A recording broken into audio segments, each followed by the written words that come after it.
Welcome into Other People's Shoes, the podcast where listeners get to step into the lives of others and see the world through their shoes. Your host, Neil Matthews, is a seasoned interviewer who has a natural talent for empathizing with his guests and drawing out their unique perspectives. Through a combination of storytelling and insightful questioning, Other People's Shoes explores the lives of a diverse range of guests, from everyday people to celebrities and thought leaders. With a warm and welcoming style, Neil creates a safe and supportive space for his guests to share their stories, while also challenging listeners to broaden their perspective and think more deeply about the world around them. So tune in to Other People's Shoes with Neil Matthews and get ready to step into other people's shoes. Hey, come take a walk with me, not like you used to do. Do something different and put yourself in other people's shoes. Open up your mind and open up your eyes and change your direction, change your perspective. Welcome into Other People's Shoes. As you know, I am your host, Neil Matthews. Thank you so much for joining me today. I don't know about anybody else. I'm really excited. August is here, which means, sadly, summer. Hold on a second.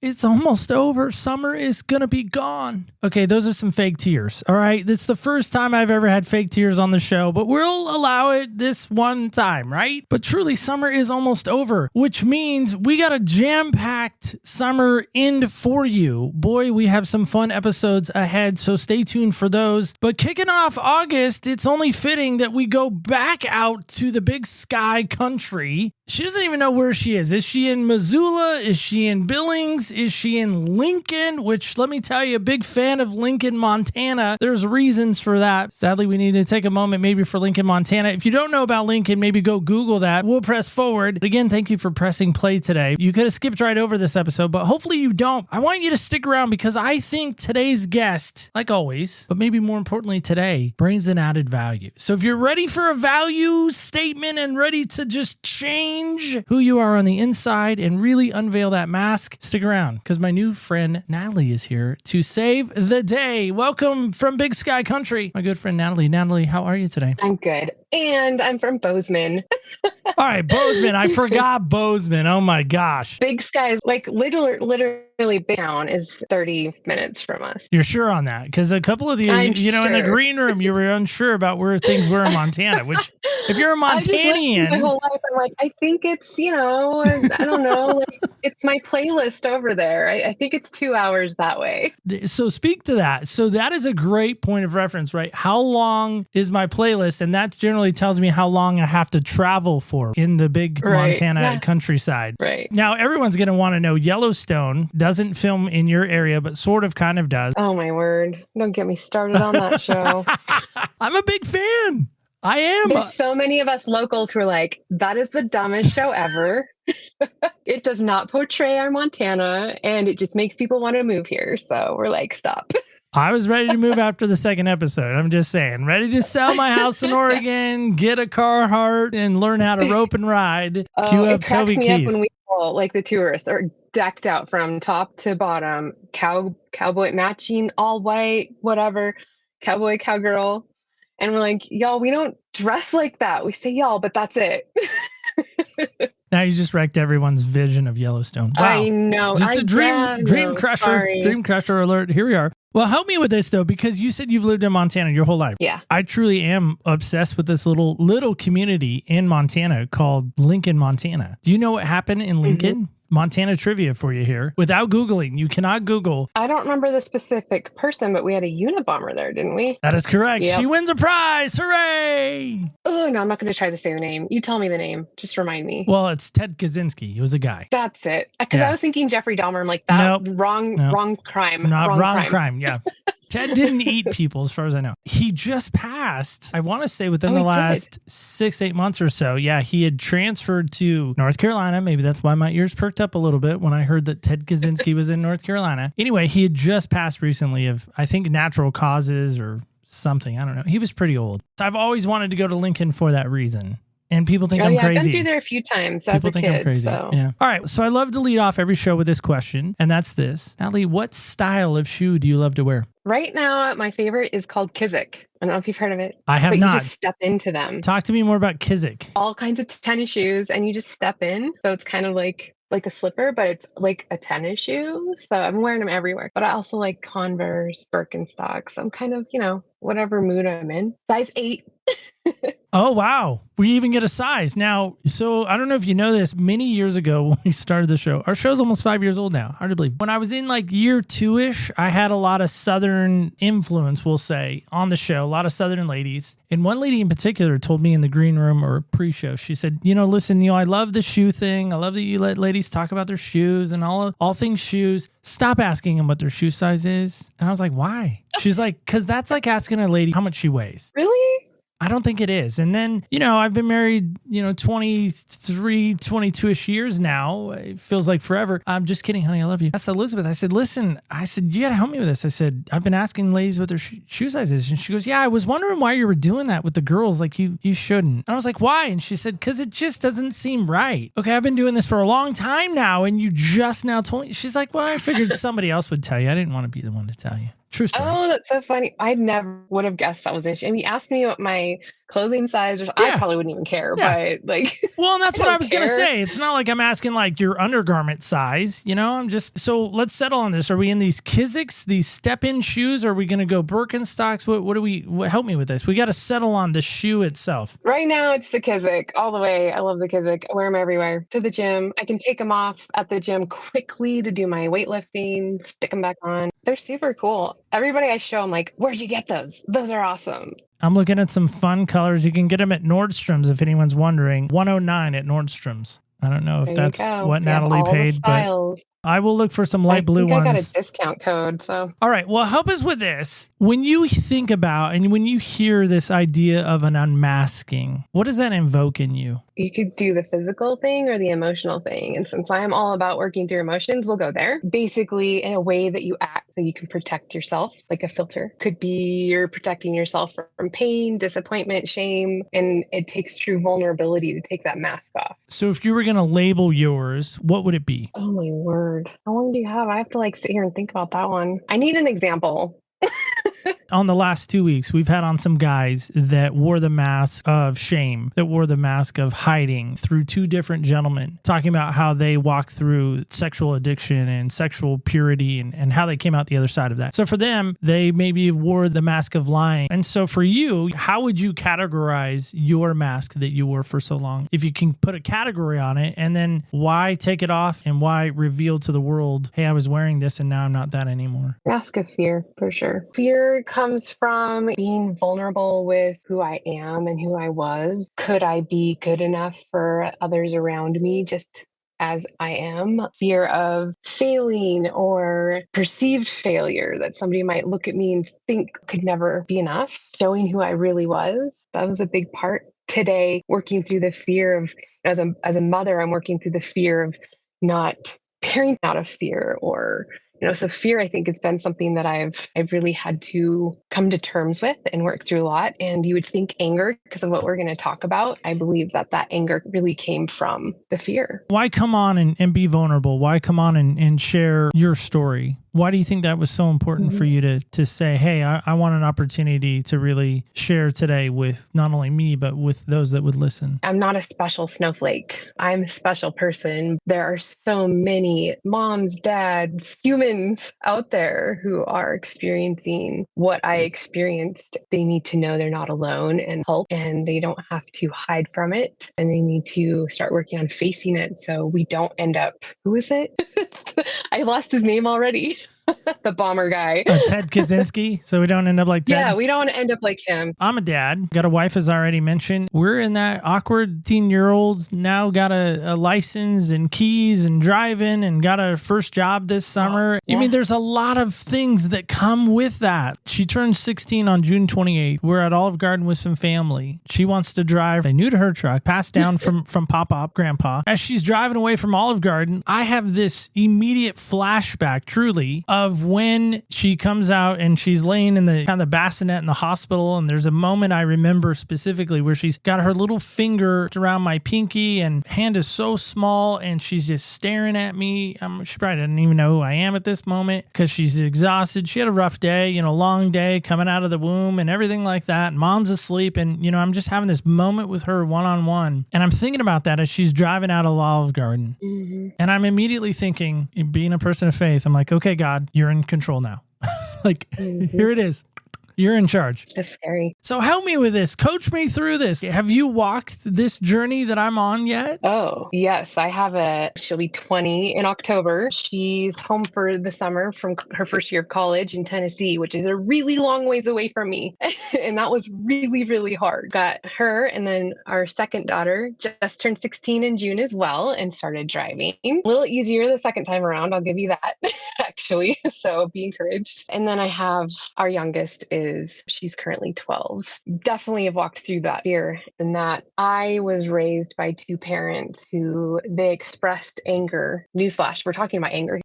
They expressed anger in a destructive way. They yelled at each other, they cussed, they slammed doors, how they processed both of them. It was scary. So there's a place of fear. That's what I learned. That's when you're angry. I can remember my mom telling me once, like, why are you yelling? She's like, it's okay to yell at events. That's all I knew. Met my husband when I was 16. We started dating. 5 years later, we got married. And when we moved into together, I was a yeller. I'm screaming at him and he's not screaming back at me. And of course, our little squabbles here and there through our courting time phase. Moving in together is a whole new ballgame.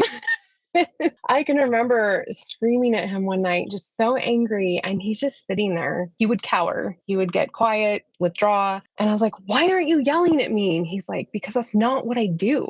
And that isn't what he did. That is not at all what he was modeled. He was modeled complete opposite, where his parents didn't get angry. They had there'd be like some passive aggressiveness. There would also be avoidance. We just don't tackle the controversy. You put these two people together and one's yelling and one's not, and there's this distinct difference. And I was like, oh my word, there's something wrong with me. That's when it really hit me that there was something not quite right. Not everybody did this. It was scary at that point. Like, I don't know if I should ever have kids because I get so angry. Obviously, that didn't stop us. A few years later, we had Enya. When Enya was about 2 years old and she started her little 2-year-old tantruming, I started my tantrums with her. This is kind of that scary, vulnerable part of the story. You would find me on the floor with her, screaming, kicking, crying, yelling at her, belittling her, threatening her. I would spank her too hard. I'd leave handprints on her butt, little bruises on her arm. I was scary and abusive. So scary to me because I would get into this place of rage where I would check out and come back and go, what just happened? You just get to this place of not even being aware of it. If my husband was home, he would try to stop me, but I would just get physical and angry with him as well. The sad part was I didn't know that I could change. I didn't know that there was anything that I could do. I thought I was doomed to be like this. Pray, and I'm Christian. I'd pray, be like, Lord, please, like, make it stop, make me better. I'd go to bed guilty every night, crying, upset, mad about being mad. The next day, get up, immediately get triggered over something. Had her sister, and I remember distinctly a night that I was nursing Sky, her sister. Mike, my husband, was putting Enya to bed, and Enya's throwing this epic tantrum. And I'm in a room with the door shut, and I'm nursing Sky. Quiet moment, Enya's freaking out. I just start getting more and more and more angry to the point where finally I just screamed out in rage, Enya, shut up. And she couldn't hear me anyways. She's down the hall in her room screaming. There's no way she could even hear me. Guy, she stopped nursing and she horrific little baby face and just starts bawling. It scared her so bad. And I was like, this has to end. I cannot keep going on like this. And I obviously can't change. So we're going to take Enya to therapy. Because if she can stop her tantrums, then I won't get so upset. That's exactly what I thought. Couldn't take responsibility. I couldn't see it. I thought I had tried all the things and nothing was working. To the conclusion, there's something wrong with me. I'm broken. It's just who I am. So we went to a therapist and she observed Enya. And then she talked to me and Mike. And she said Enya was perfectly normal for her age and development. And I laughed at her. I said, well, yeah, for you, she's great for anybody but me. And she said, yeah, I understand that. But Natalie, you are the one who needs to be in this office. I was like, wait, what? Deep down inside, as shocking as it was to hear that, I was so grateful that somebody was offering me this basically olive branch saying, you can change. It doesn't have to stay like this for you. Like they could see the inner turmoil that I was in and it was causing so much pain for my family. I went through 4 years of, wasn't Christian therapy, it was psychoanalysis. It got the ball rolling for me.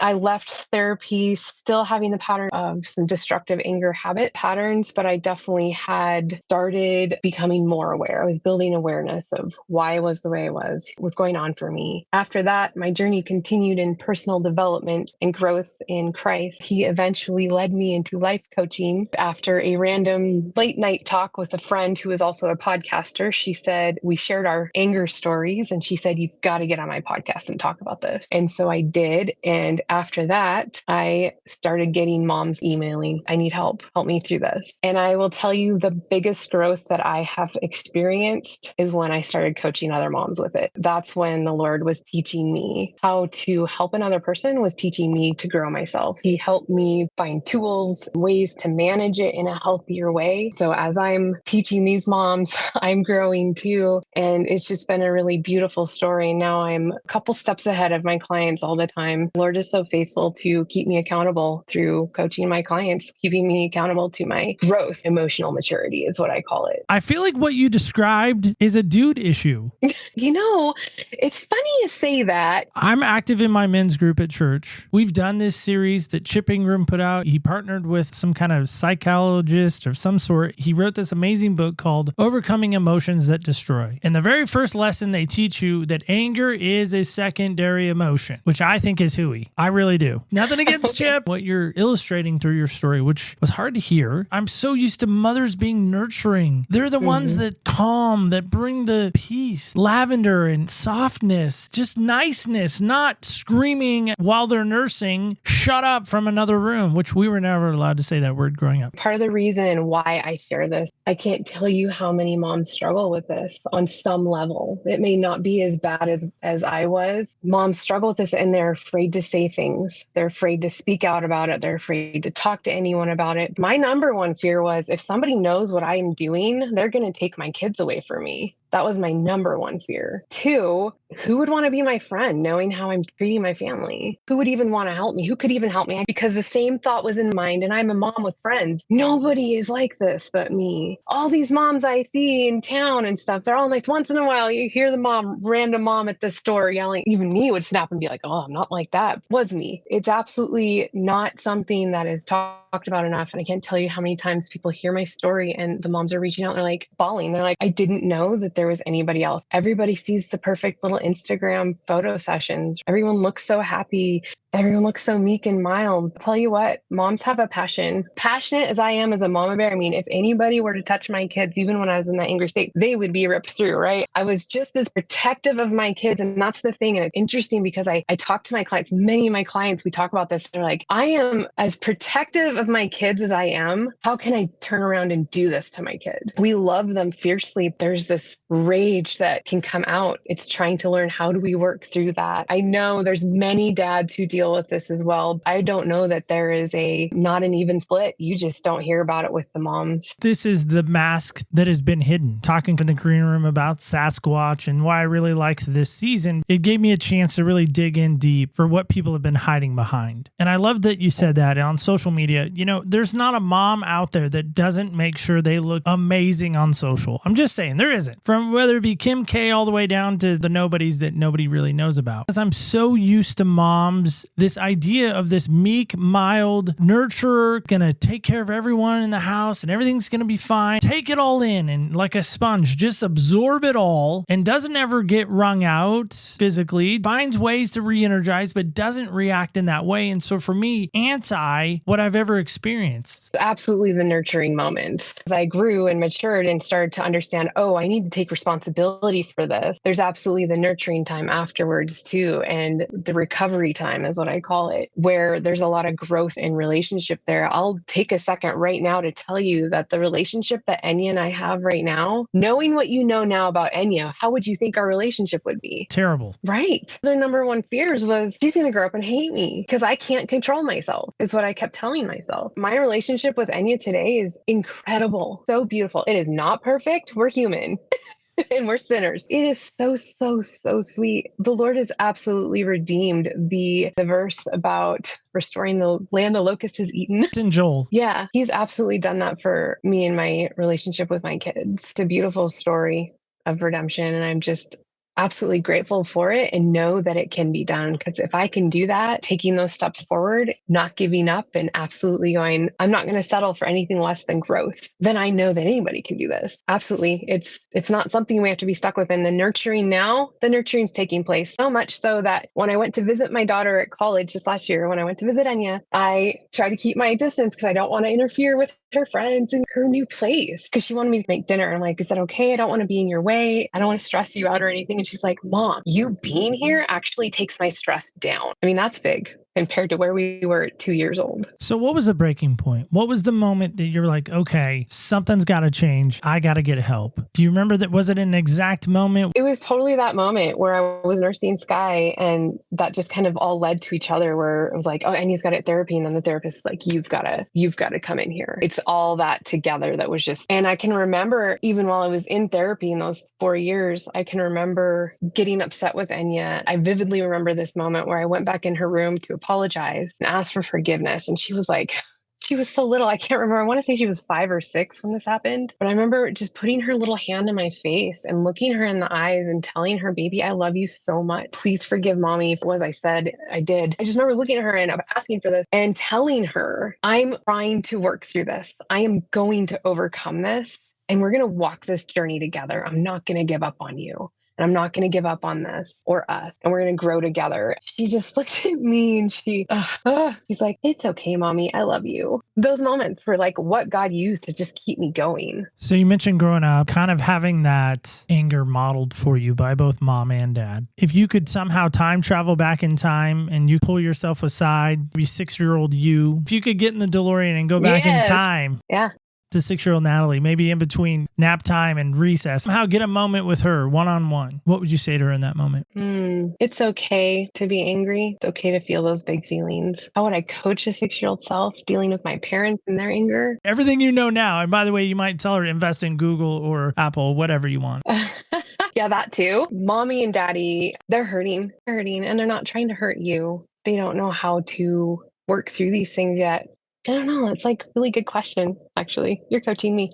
Knowing it's going to be okay. Would she believe you? I don't know. In that moment where like I was with Enya, it would have to come from my parents. Hand raised here, going through therapy right now. One of the big things I've learned in therapy, for years I thought my dad was kind of the villain of my story. He was the reason why I had daddy issues. He was the reason why I couldn't maybe connect with God on a spiritual level. Chris Tomlin stupidly sings, you're a good father, it's who you are. No, you're not, God. If you were a good father, you would have had my father there. If you were a good father, you wouldn't have abandoned me like I felt like he did. Like I thought for years he was the key villain of the story. And as I dig into therapy, I realize he played a part, but my mom also played a part. Together, collectively, they played this part together. Now listen, they're great people. They truly are. They love me in the way that they can love me. Is it the way I wanted to be loved? No. I could do that as well. Time travel back in time to maybe 8-9-year-old Neil. I would say, listen, you got to believe in you first. You got to believe that you have the power to be better. And that this anger that you're dealing with too, because let me tell you, I have that kind of Jekyll and Hyde kind of anger in me as well. Like we're driving down the road. My wife's like, why are you yelling at that guy? He can never hear you. He's in the other car. Let me roll my window down. I'll make sure he can hear me. Or we're at a restaurant and the waitress does something. I kind of roll my eyes. I'm like, come on, really? We're customer service. And so now I have to be mindful of the fact that it's just so valuable to have the perspective shift to say, if I could have done that, man, I would have. For those ladies that are listening right now that again, maybe feel like they've hidden behind this stained glass masquerade, this mask that they have worn too, what would be your encouragement for them to remove it and really come clean and come free of this anger issue? I have to go back just a minute before I answer that. I would try to comfort myself enough as a 6-year-old. Not sure exactly yet what I would say to her. 6 is so young. The fact that she's on a journey, this journey is going to make you stronger. Knowing what God's purpose has been for me now, I can't go back and wish anything differently because of all the experience that I have through all that I've learned. Who would I be helping in this right now? I might tell her to go on a walk instead of eat all the Oreos because I definitely went into emotional eating. This is your school right now, and you're going to learn how to overcome and deal with this stuff. And you're going to be better for it, and you're going to raise better kids for it. And you're even going to help your parents, which happened. Me confronting my parents, forgiving my parents, loving my parents, and asking them the hard questions. And thank God they were willing to walk through that with me. It only helped push them on their growth. They are amazing, amazing. They have done so much healing. I know they still get upset, but not like they used to, just like me. It's nothing like that destructive, scary. My mom homeschooled my kids. That's how much I trust and love them to be in my parents' house. So I just had to say that. What do I want to tell moms who might be struggling with this? Exactly that you are on a journey. You're going to grow through this if you choose. If you choose to stay stuck and think that you're the only one, you're going to continue on this scary road of destructive habits with your family. And you're teaching your kids that, and you're not teaching your kids to grow. And you're a fighter. You're stronger than that. Every mama bear is stronger than that. You have to protect your kids from you. And the way that you get started on that is reaching out and saying, I need help. And you find somebody who you can trust and you talk to them and you get that ball rolling, because you don't want your kids to grow up with that. You want to have that healthy relationship, the redemptive relationship that you can have with your kids and the Lord. I don't regret anything in my past, except obviously the moments that I hurt my children. That I regret. I've left that guilt and shame at the cross, and I don't carry that burden anymore. Jesus has taken that and made it nothing. So I don't need to focus on that. I get to keep walking forward, making new mistakes and recovering and teaching my kids new things and just trying to be a better mom every day. Have you ever stopped to allow yourself to think about, okay, if I didn't change, if I didn't make these steps, what do you think life would look like? Yeah, I'd be divorced. The fact that he even stuck with me through all that, my husband is incredible. I'm so in love with him. We are married 22, 23 years this year too. It was 2001. So yeah, 22 years. Is that you too? Same. We can do math, people. We can do math. It's 01. We can do math because we are the same. Yes. I just get confused because we were dating 5 years before we got married. And so I'm always like, I always felt like our wedding. So what year did you graduate from high school? So. 99? Yes. Yeah. You too. No way. So you know how old I am. Well, there we go. 43 this year. I just turned 43. Well, I turned 43, in March. So we're in 80s, baby. That's awesome, because my wife and I too, we started dating in 97 and then we got married in 01. So there we are. Oh yeah, 96. And it was like year 15. We were like, that's it, we're done. And my best friend, who was also my maid of honor at our wedding, was like, oh no, you're not. She was doing her job. So she forced us to go to therapy and coaching, actually, is what we ended up doing. Yeah, I would definitely be divorced. I would definitely be struggling with my teenagers more than you normally are with teenagers, and just helping them work through their teenagery things. I don't even want to think about it. Thankful for where I'm at. I don't blame you. I mean, that's probably a scary road to walk down. Probably a road that nobody wants to experience, for sure. Do you really believe that anger is a secondary emotion? Help me maybe gravitate towards that or change my perspective on that. Because like I said, I've been going to counseling, and my counselor, when I said that to him, I said, well, anger is just a secondary emotion. It's what's below the surface and all this other stuff. And he goes, do you really believe that, Neil? Well, yeah, Chip Ingram says it. He's like world renowned. Like, he's amazing. Of course. Yeah. And he goes, I'm going to push on that. Do you really believe that? And now I've really rethought that. But speak to that if you would be willing. Yeah. So the way that I look at anger is I think there's definitely parts of anger being secondary. When I look at emotions and I look at anger being a secondary emotion, it's one where we're going to, when we're feeling afraid, when we're feeling sad or maybe disgusted, we might go to anger to protect ourselves. And I think that's probably one of the reasons it gets called a secondary emotion, because we often will skip the vulnerable feeling and go straight to anger to protect ourselves, because we want to control the situation. We want to control another person. We want to protect our feelings, our expectations.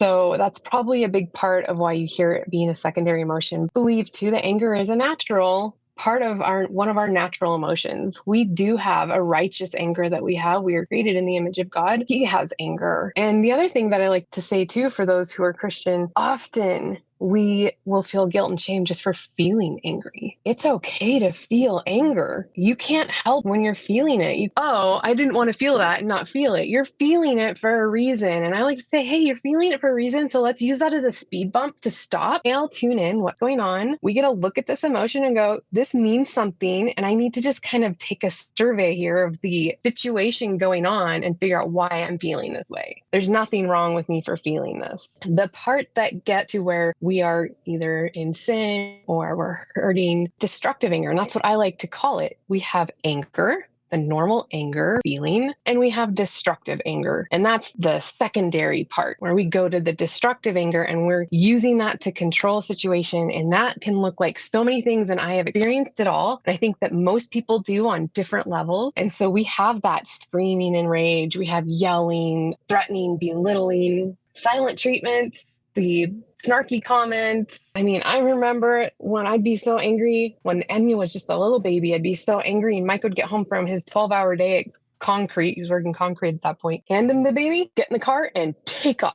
And I'd whip out of there. And he's just like, where are you going? No cell phone back then. All kinds of ways it can manifest that destructive anger. And we're using it again to drive a point, protect ourselves, or control situation. Usually, again, it comes back to protecting. That mask of fear that I talked about when you asked me in the beginning, fear. I'm afraid. I'm afraid that I have to keep myself in a certain place. Everything has to be in a perfect way. Otherwise, something bad might happen. If I make a mistake, something I kind of learned as I was a kid, if I make a mistake, it's going to upset somebody and I'm not going to be okay. And they're going to get scary. Carried that coping mechanism up through having kids. If they didn't do the right things, something wouldn't be okay. And I could never label it. Specifically, if your child's upset on the airplane, everybody's mad at you. And I can remember that specifically. I did this little experiment when I realized one time Enya was just crying on the airplane, super upset, and I'm all stressed out and telling her to shut up, be quiet, just whispering to her, stop it, because I'm freaking out about everybody being angry at me. And at one point, it had to have been the Holy Spirit said, stop and just tell her it's okay. I was like, okay. So I started whispering to her. I'm like, it's okay. Scream, cry. I don't care. Anybody else. And I would tell her that every time we got on an airplane when she's little, and my others, when we got on the plane, they start crying. I'm like, if you need to cry, it's okay to cry. If you need to scream, it's okay to scream. I know this sounds crazy, but it's so funny how the opposite would happen. Why? Because mom was listening. They were feeling validated that they were angry or sad or disappointed. So you need to do that with you when you're upset. It's okay that I'm angry right now. There's nothing wrong with me feeling this emotion. Anyone would be upset in this moment. What am I going to do with my anger right now? I need to calm down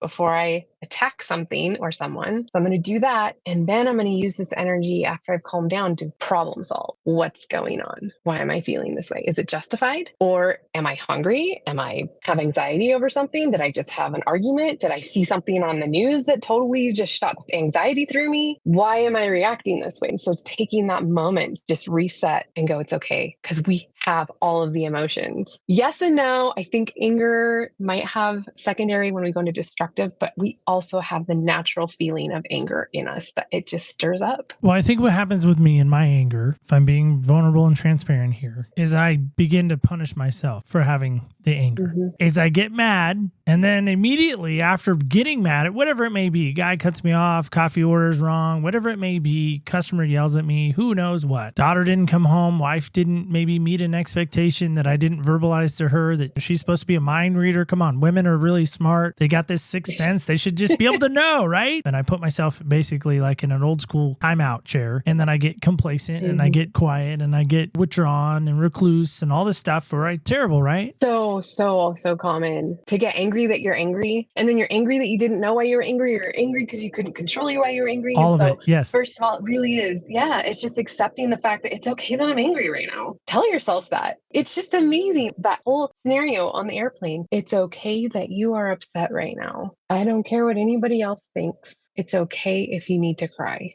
or scream. I'll tell you, like moms, when they're like, I just can't stop yelling when I get angry. I'm like, okay, so I want you to just shift something. still yell, but instead of yelling at your child, tell your child, let's roar like lions. Literally, it's just like, roar, let the energy out. Here's the other thing you need to know about women, which you know about women. I'm not saying you need to know this. I don't know everything. You can educate me on women. It's okay. You can educate me. Very well known. We have these hormones that rage up and down. They can be off all over the place at any given time during the month. And for me, one of the things that I recognized through my journey, that time of the month, every month, my anger went way up. And I started to recognize those hormones will magnify what's going on. Our bodies, you pick it up on your wife's hormones, daughter's hormones. I'd love my husband. He's here with all the hormones right now.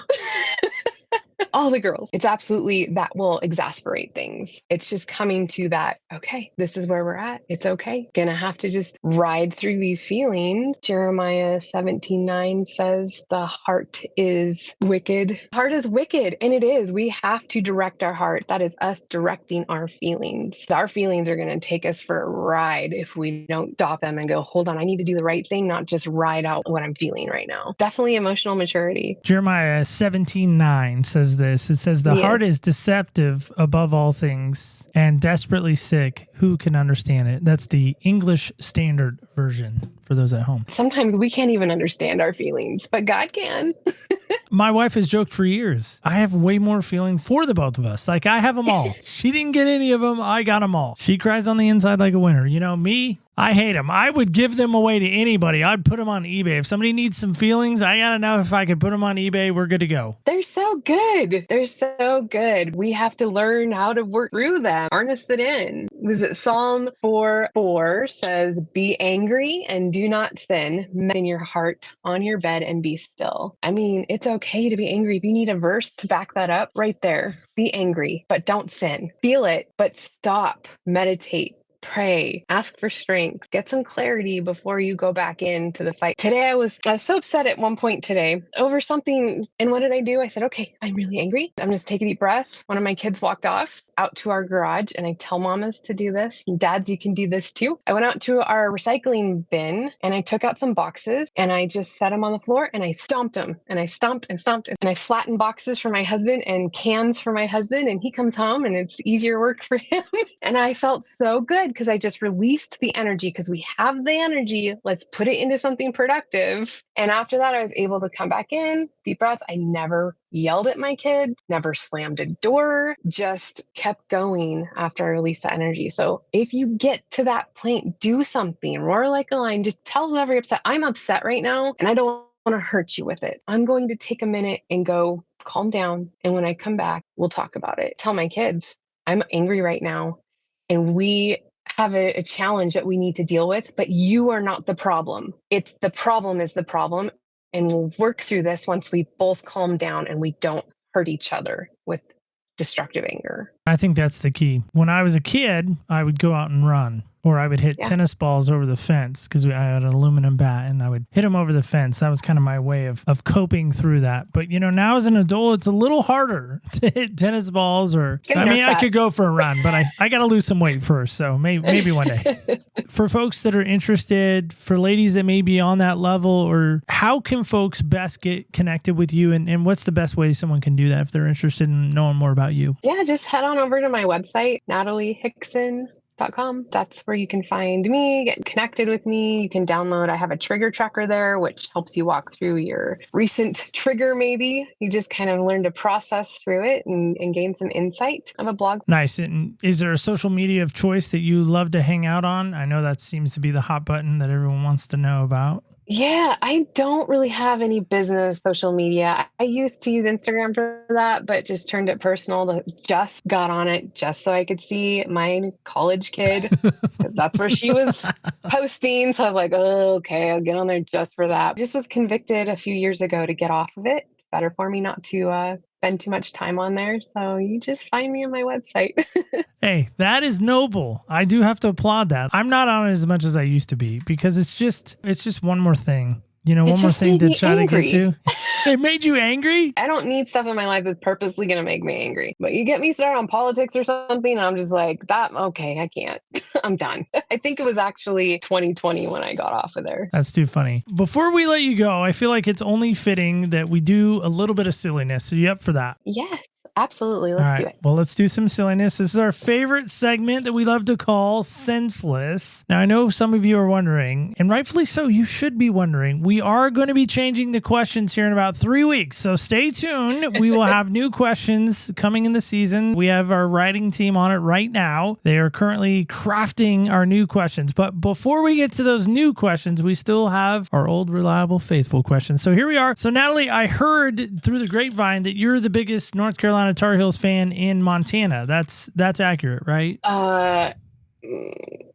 Is this what sport is that again? Well, you mentioned your daughter going to college in Tennessee. Where's she going to university at? She's at Union University in Jackson, Tennessee. That's fun. That's a Baptist university, right? It is, yeah. I get a gold star because I knew that, right? How did you know that? Like, it's such a small school.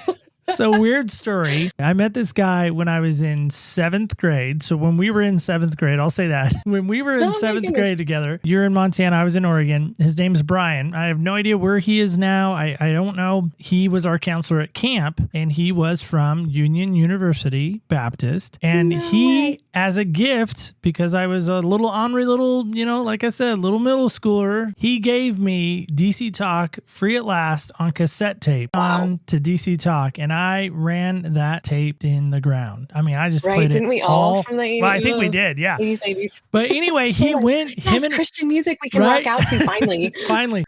But him and his buddy Chip, they called him Chipper. I don't think that was his real name, but that's what we called him at camp. But both were attending Union University. So that's why I know that. That's why I know that. Yeah, she's there to study music, actually. So that's even more fun. Okay, so she could drive like a little further to the, I guess it would be the east, and she could wind up in North Carolina, and she could go to Chapel Hill just for a visit. That's where North Carolina is, and so that's my college of choice, is the University of North Carolina. I didn't go there, but I am going there in November. So. What's the sport though you're into? Well, I mean, I'm into all sports. I love college basketball. Probably is my best. Oh, okay. Yeah. The house that we're in, son who lived here went professional in baseball, and I think it was the Orioles. They're in Baltimore to help. Yeah. Okay. Does that help you? That's like my only. My parents like football. I'm not a sporty person in that way. Well, I know. You got the Montana Grizzlies out there. We do have the Grizzlies, and we have the Bobcats. Quite the rival teams. There you go. We have the Bobcats and Bozeman. Yeah, so actually one of our local kids, he went to Eagle Point High School. He went on to Montana University and then got drafted by, I want to say, the Baltimore Ravens. Nice. And he was from Eagle Point, and he went on to Montana. So there we are. Anyway, fun facts. I'm going to roll a little cup in the die here, because you didn't bring you brought a cup. You didn't bring a die, so I'll take care of the die part. Number one is this. I know it's a North Carolina logo, but trust me, it's a number one. All right, this could get interesting. We'll see what happens here. Question number one is this: one person you miss right now and why? Oh, my best friend. He lives in Chico, California. The one who kept us together, because she's so far away. She's in Chico. Yeah, that's not very far from us. I know. I mean, that's probably like a good 8-hour drive. Well, what would you say to her if you got like a weekend with her, like a girls' trip? Oh, we just had one, so. I was glad to see her because it'd been 5 years since we've been able to see each other. So I'd say, I love you, girl. Glad you're here. Well, that's great. I love the fact that there's a linkage there, that you guys are still friends. Sometimes that's hard as friends. When you see your friends struggling and you want to speak life into them, and you're like, well, listen, I just am trying to give you life here. And they kind of, maybe you and your husband easily could have been like, listen, chick, mind your own business. We got this. We're fine. Yeah. But you didn't do that. Why do you think that was, that you took her advice? Because she told me, she said, if there's any couple who needs to stay together, it's you two. You've been that couple that other couples are looking to, that if you guys separate, there's no hope. She's like, you guys were meant to be, and I'm not going to stand here and watch that crumble. So she just knew. She knew I was in an emotional place and wasn't going to let that happen. And so I took her advice, and I'm so glad I did. That's fantastic. You know, sometimes God sends a Nathan, sometimes God sends people from Chico. I mean, it doesn't matter. Mm-hmm. Amen. Well, that's awesome. Well, Natalie, thanks so much for hanging out with us today. We really appreciate it. Yeah, thanks for having me. I'm so happy I got to come on, and it's been fun to chat. Well, guys and gals, kids and campers alike, that is it. That is all. That is our show today. Hey, before I let you go, I got to just ask this question. How many of you remember as a child counting to 10, hoping that maybe by the time you got to 10, everything would be gone? The anger, the rage, the feelings, all of it. 1, 2, 3, 4, 5, 6, 7, 8, 9, 10. Like magically that just made it all go away? It didn't, did it? Think back, if you will. Jump in that DeLorean with me right now. That rage moment for you. Do you ever wish you could have it back again? Yeah, I know. Tough questions to end with. But I'm curious about this for you. If you're still in that mask, if you're still in that stuck moment, if you're still hiding behind this veneer that everything's fine, everything's good, everything's okay, why? And don't you think it's time to maybe let it go? To really step beyond that? If you do that this week, let me know. I'd love to know. OPSpodcast.com is a great place to let me know. You can let us know there on our connections page. You can also let us know on the social medias at OPS Podcast Show on our Facebook, Instagram, and Twitter. And of course, don't ever forget, remember when you walk in other people's shoes, you really do get a different perspective on life. Thank you so much for listening and stay tuned until next week when we walk in other people's shoes.